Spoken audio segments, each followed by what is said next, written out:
अस्सलाम वालेकुम my YouTube family. I hope you all are doing really well. तो कुछ टाइम पहले मैंने एग्ज़िट री-एंट्री का एक वीडियो डाला था जिस पे मुझे बहुत सारे कमेंट्स आते हैं, बहुत सारे क्वेश्चंस आते हैं जिनका रिप्लाई मैं उसी कमेंट सेक्शन में कर देती हूँ। पर कई बार ऐसा होता है कि वो जो क्वेश्चन होते हैं उसके जवाब दे पाना, एक बार हर एक चीज़ को कई बार पूछा जाता है तो मैं हर कमेंट में जाकर के रिप्लाई नहीं कर पाती और रिप्लाई करने के बाद भी कई बार कमेंट सेक्शन में इतनी सारी कन्फ्यूजन होती है। फ़िलहाल उसके लिए मैं एक अलग से वीडियो बनाऊंगी। और आज का जो वीडियो है ये है दोबारा से जब मैं एग्ज़िट एंट्री के लिए गई थी उसका। वैसे पिछले 1 साल से मुझे एग्ज़िट एंट्री की ज़रूरत नहीं पड़ी। कोई भी वीज़ा मतलब विज़िट वीज़ा पर जब भी मुझे एक्सटेंड कराना होता तो अबशर से एक्सटेंशन हो रहा था।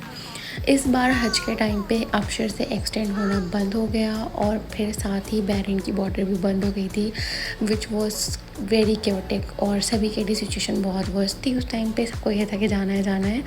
लेकिन फिर आपको पता ही है जब पाक और इंडिया की जो लड़ाई हुई थी उस वक्त फिर बहरीन का जो बॉर्डर था वो ओपन हो गया था क्योंकि कई सारी फ़्लाइट जो थी वो बंद हो गई थी। तो उस दौरान मैं दोबारा से एग्ज़िट एंट्री के लिए गई हूँ और ये वाला जो एग्ज़िट एंट्री था इसका एक्सपीरियंस बिल्कुल ही डिफरेंट था। क्योंकि जब लास्ट टाइम मैं पिछले साल या 2024 में जब मैं एग्ज़िट एंट्री करवा कर आई थी तो उस वक्त यहाँ का प्रोसीजर बिल्कुल अलग था। लाइक यहाँ पर आपको गाड़ी से नीचे भी नहीं उतरना पड़ता था और कुछ नहीं करना पड़ता था। जस्ट आपको सिर्फ़ और सिर्फ आपको क्या करना होता था, अपना पासपोर्ट दिखाना होता था, अपना फेस दिखाना होता था। बहुत अगर ज़रूरी है तो आप उतर गए।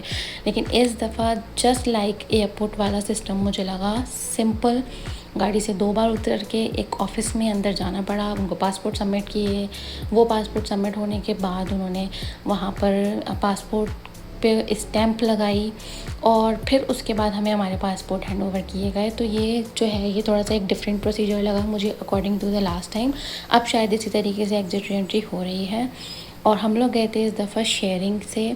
मतलब क्यों शेयरिंग से क्यों गए थे, क्योंकि मुझे एक दिन पहले ही पता चला था।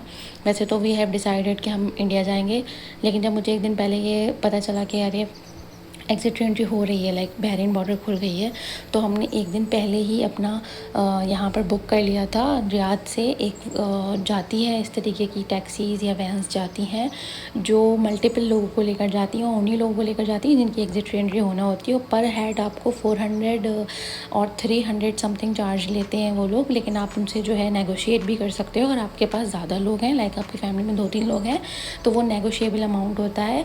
तो I have paid 500 riyals for 2 people. It means like 250 पर हेड। लेकिन अगर आपका कोई सिंगल इंसान है तो शायद वो आपसे 400 ही लें और उसमें आपकी एग्ज़िट एंट्री भी इंक्लूड होती है, जाना रियाद से बहरीन जाना आना भी होता है, उसमें सब कुछ होता है, इंक्लूड होता है। और अगर आप लोगों को इससे रिलेटेड कुछ इन्फॉर्मेशन चाहिए कि आप जो है शेयरिंग में कैसे जा सकते हैं, लाइक ये शेयरिंग वाले ही पूरा प्रोसेस है।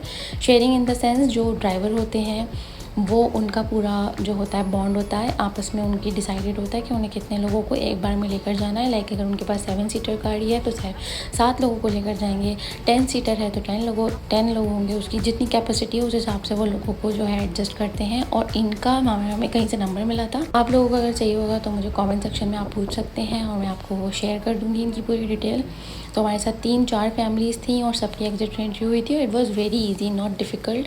और कहीं से कहीं तक ऐसा भी नहीं था कि कोई डर वाला मसला है या क्या है। It was kind of good experience. और आपको कुछ भी, क्योंकि जो पहली बार जाएंगे ना उन्हें थोड़ा सा डर भी लगेगा कि हम शेयरिंग में कैसे जाएं। बट आप ड्राइवर का नंबर लें, सारी चीज़ें करें। और अगर आप चाहें तो आप अपने हस्बैंड को भी ले जा सकते हैं। तो वो एग्ज़िट एंट्री से पहले उनको वहाँ पर छोड़ देंगे बहरीन बॉर्डर से पहले। जब आपकी एग्ज़िट एंट्री हो जाएगी तो वहाँ से उनको पिक कर लेंगे, तो उसका चार्ज अलग होगा, ठीक है। I think it is enough information और आप लोगों को क्लियर भी हो गया होगा। But still if you want to ask तो आप मुझसे कमेंट सेक्शन में पूछ सकते हैं। And if you guys found this video helpful then please do not forget to like and subscribe to my channel. And you can ask anything in the comment section. तब तक के लिए bye, अल्लाह हाफिज़।